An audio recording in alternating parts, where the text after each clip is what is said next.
Welcome to my review of Crimson Peak, directed by Guillermo del Toro, a romance horror movie set in the 19th century that centers on aspiring novelist Edith Cushing, who falls for and quickly weds to a charming inventor who whisks her away to stay with him and his sister in his brutally decaying red clay-oozing Victorian mansion that is home to the deceased. So Guillermo del Toro, he's known for bringing us such films as Pacific Rim, Pan's Labyrinth, which I think is his best film out of all the films that I have seen of his, and he's also known for the Hellboy series. And as of this time last year, he was tied to the creation of the new Silent Hill game Silent Hills, but after Konami decided to be incredibly shitty to their consumers and to the visionaries behind all of these great projects that they have put out over the years, they axed the project entirely, and they put out a game, Metal Gear Solid 5, that was just not finished, and it shows. Chapter 1 is a masterpiece, while Chapter 2 is nothing but filler. Now, I'm not entirely sure how much of an influence Guillermo del Toro had on PT, the playable teaser that came out last year, because I think that was more of Hideo Kojima's project,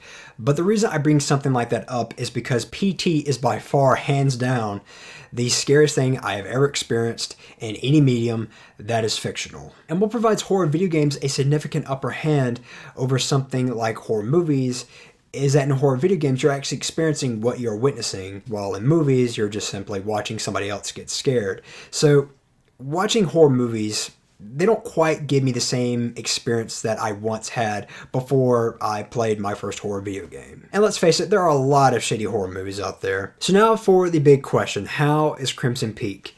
Is it good?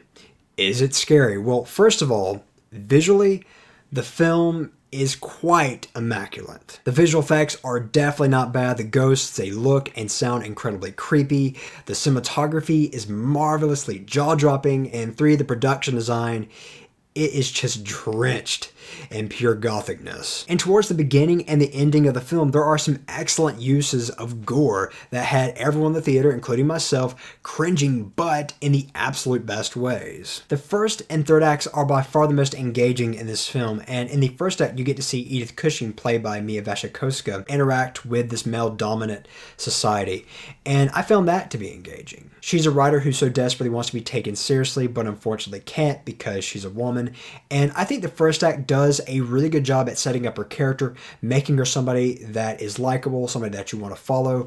But when you reach the second act, she falls into the typical cliche. In other words, she just becomes another gullible spook house wonder. Something goes bump, she looks and sees what that is, the thing pops out, rinse and repeat. And throughout the film, she is constantly being warned about Crimson Peak. Stay away from Crimson Peak. Get out of Crimson Peak. And what does she do? She stays in Crimson Peak. She goes to Tom Hiddleston's and Jessica Chastain's characters, asks them what the hell is going on, what the hell is up with this place. They say everything is fine. She says okay, and she never brings it up again, even though she keeps on seeing reasons to get the hell out of there. And the amount of screen time that the ghosts get in the movie, it's probably not even 2 minutes. And in fact, as creepy looking and as horrifying as they sound, they don't even really do anything. They just simply look creepy. And that's it, unfortunately. And I will say that I did find myself invested in Mia Wasikowska's and Tom Hiddleston's relationship at first, but when they get to the mansion and get settled in, I didn't really quite get it. I understand the reason why she's infatuated by him is because he's infatuated with her writing, so therefore she kind of gets admiration mixed up with love. I just felt that the relationship was kind of undercooked. Why the hell will she stay with him with all this crap that's going on, especially with a house that looks the way that it does? One last thing that I want to say about this film before I go on to talk about the performances, which are great, is that the film is very predictable. You know exactly where the film is going to go within like the first 10 minutes, or at least I did, because I was like, okay, yep, I called it. All the performances are very top-notch. Mia Wasikowska, Jim Beaver. Tom Hiddleston is definitely a standout in the film. And Jessica Chastain, she's one of those actresses I find to be kind of flip-floppy, because when she's playing those nicer roles like in Interstellar and The Martian, I just kind of find her hard to believe. It's just something about her acting. But when she plays a total bitch, she's excellent. She nails it. Overall, I know it sounds like I have a lot of great disdain for this movie, but that's actually very far from the case, because I really, really enjoyed this movie. I thought it was a lot of fun, especially in the first and third acts. It's just in the second act, it kind of sags. I would be lying if I said that this film did not wow me, because it did. But I'd also be lying if I said that this film did not disappoint me because it did as well. And although the predictability of how the film was going to play out was quite high, I was still very much interested in seeing how exactly all of this was going to be presented. And in that aspect, it did not fail to deliver. If you're somebody who has seen the trailers or the TV spots and sees anything in them to be attention grabbing, then I would recommend this film at a matinee price because visually it is a must see.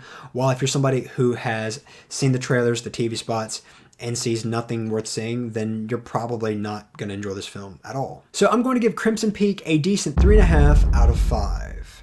If you're somebody who has seen Crimson Peak, then feel free to let me know your thoughts on it. And as always, I'm Colin Kirkland, and thank you so much for watching. Don't touch that dial now. We're just getting started. Retrieved the rifle and shot his wife as she was cleaning up the kitchen. 204-863. Scene after neighbors called 911 found the father in his car listening to the radio. Look behind you. I said, look behind you. Like he was chanting some strange spell.